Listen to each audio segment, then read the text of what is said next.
Well, thank you, Judy, and good morning and welcome to Challenge 2010.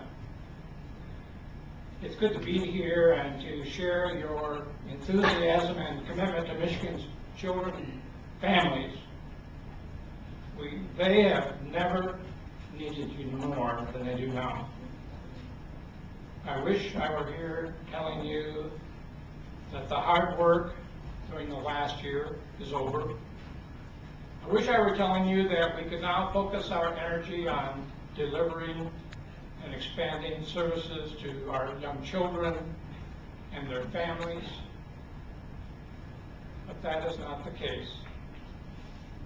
We live in perilous times, and the danger is far from over. We all witnessed the long and torturous debate over the 2010 budget. We all suffered when programs and services critical to Michigan's people and its economy were cut on our watch. Cuts to health care, cuts to preschool, cuts to public schools, and the virtual elimination of mental health services. We grieve knowing that Michigan's children and poorest families will suffer the most. While we lament these budget cuts, we must brace ourselves for the battle to come, for it will undoubtedly be even bloodier. That's why we are fortifying our defenses now, so that we can resist the blows that threaten us in the coming year. The 2011 budget could potentially be even more disastrous for our young children. The federal stimulus dollars are gone. And economists say that the state revenues will not increase sufficiently to make up for the loss. But even sadder, our political leaders lack the vision, the courage, and the will to address the structural issues that could stabilize the budget, corrections reform, broadening the sales tax for new revenues, closing loopholes that benefit the special interest. There are solutions to the budget crisis, but they're being ignored. Vision, courage, political will, bipartisanship are in short supply. Consequently, the governor has told department directors to plan for reducing state services by another 20%. Almost certainly the $300 million in early childhood cuts that were proposed this year and then thankfully taken back will be on the table again.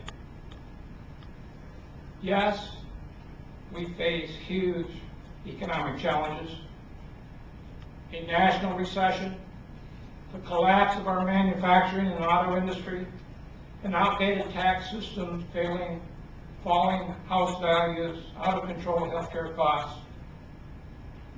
But the larger challenge, the more fundamental crisis, is one of political will, of leadership and values. As we approach the 2010 budget, let's keep this in mind. There will be a budget. The budget is an expression of our values. Our elected officials' highest priorities will be funded. It is our task to assure that children and families are priorities and are protected. We need to raise our voice and increase our presence to make it clear that Michigan values its children and demands that essential services be preserved. The state's annual budget is the single most powerful expression of the state's values and priorities. During the budget process, lawmakers allocate the increasingly scarce resources. But let's be honest, most families most of us don't participate in the budget process. In normal times, that's okay. But these are not normal times. And we will have to raise our voice and increase our presence to make it crystal clear that Michigan values its children and demands that essential services be preserved. We must make our voices heard. Never again should early childhood programs be sacrificed in the state budget battle. We must say it loudly, and we must say it with one voice. Never again. Now we need to practice, and that's why I'm here today. What will you say when elimination of the great state school readiness program is proposed, a move that would wipe out our preschool program for 30,000 at-risk 4-year-olds? Never again. What will you say when cuts of more than $85 million in child support for low-income working families is offered up? Never again. What will you say when elimination of funding for child quality improvements, including funding for the Great Start Collaborative, is proposed? Never again. What will you say when money for programs to support families and prevent child abuse and neglect, including the 0 to 3 secondary prevention programs, the Nurse Family Partnership Program, the Great Parents Great Start Program, is put on the chopping block? Never again. If Michigan leaders don't have the backbone, we need to give them one. Our youngest children must be our top priority. They are our future, and they currently are at risk. We need to educate our political leaders. Luckily, we have some powerful ammunition. Irrefutable scientific evidence that childhood services are critical for children's development. Compelling economic data demonstrate that investing in young children is key to the state's economic prosperity. And polling numbers showing overwhelming public support for early childhood programs. Michigan's children can't wait for the state to get its house in order. They are growing up whether we acknowledge it or not. Failing to invest early affects children's health, development, and ability to learn and succeed. It's that simple. The science backing up those findings is well known and unassailable. Neuroscience shows that children's early experiences alter the architecture of their brains, permanently affecting their health, their learning, and development. In fact, 80% of the intellectual and emotional wiring of the brain takes place by the time the child reaches 3. This is important information for Michigan and for states looking to fortify its economy in the long haul. Brains and the talent they produce are our most valuable resource. And we have Luke Laser making that point day after day. The research is clear. The single best predictor of the state's economic prosperity is how well it educates and prepares its workforce. A growing number of economists and business leaders, including the head of Fortune 500 companies, the Federal Reserve Bank, and Nobel Prize-winning economists, recognize that early childhood programs generate governmental savings and produce returns to society that exceed their costs. Cuts and continued threats to early childhood service made by the lawmakers this year were out of step not only with scientific research and economic evidence, but also with the expressed values and priorities of Michigan citizens. Governor's 2011 budget will be released in February.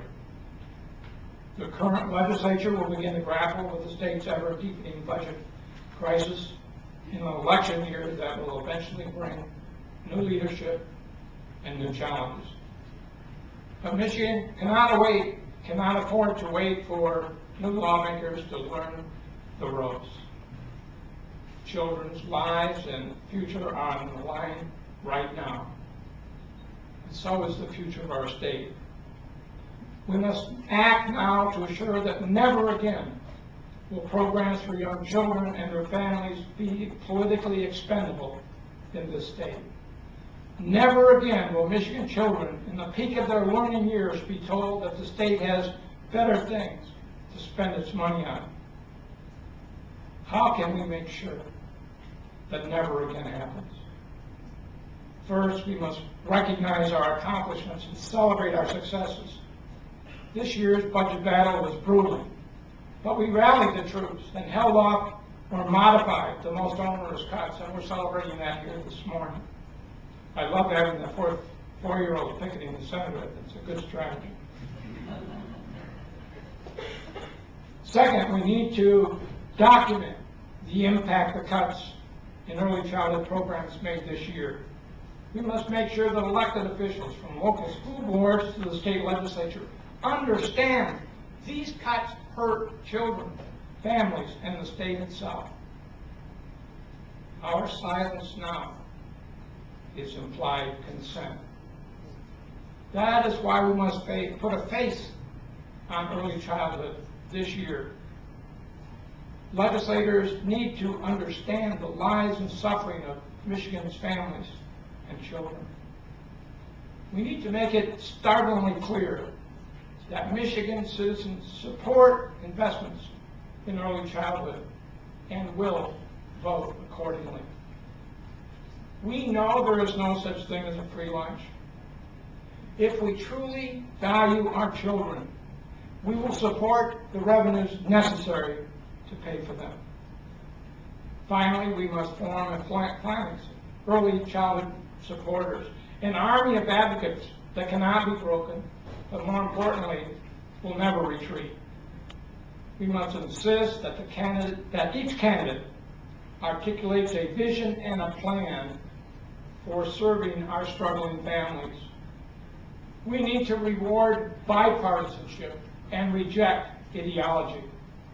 We must make it clear, without new revenue, Michigan will be laying waste to the potential of its children and the promise of its own economic recovery. We cannot let that happen. So today, let us fortify our commitment to the challenge before us.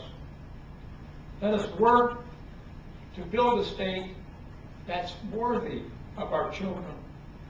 When our leaders come to us with budget cuts that undermine our greatest resource, our children and our human capital, let us say loud and clear, never again.